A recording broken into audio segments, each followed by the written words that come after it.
this character, John, loses his wife, and the question is for me, is not only what this character is willing to do, but what do you think the average person, what are you willing to do, and how far are you willing to go if you had the opportunity to make contact with somebody you loved, or people you loved, not just one person you loved, and loved as much as he did.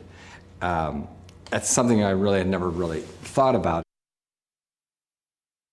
As we talked about this, Paul Brooks and Jeffrey Sachs, the director, kept telling their own stories about losses of their fathers, in their case fathers, and how close they were to them. And they said they wouldn't even think twice. They wouldn't even give it a second thought. If they had a chance to have 3 seconds, they would jump on the opportunity. And I never really thought about it, and I was kind of fascinated by that. And then they went on and kept talking. And I talked to somebody else who said the same thing. And then I started to think about it. And I realized that this is probably universal, but it's not something that people think about a lot. I never really hear that discussed. You hear other things discussed about losing, somebody. But that I had never really thought about, and I think about it a lot more now. He's a non-believer in anything outside of, you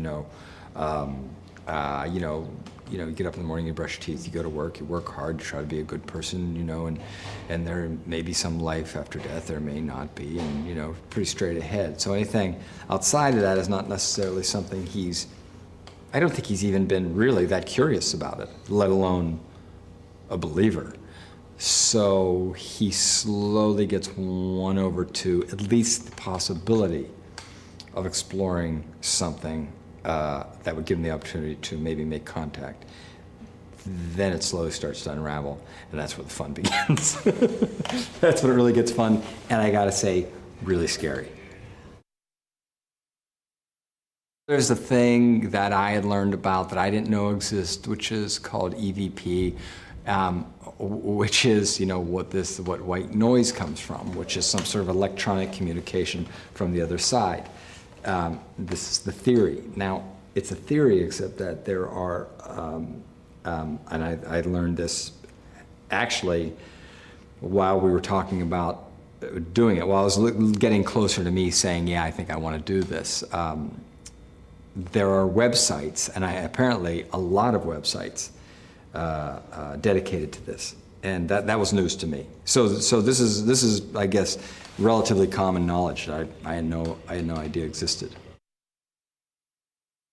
It's clear to John what's going on. It's clear to my character what's going on, but it becomes muddled even to him, and it's the kind of movie where you can't give things away. Not only the ending, but it's not so much the ending. It's how it all unfolds. There are 2, 3, or 4, or 5 little twists that make it really smart. You become engaged.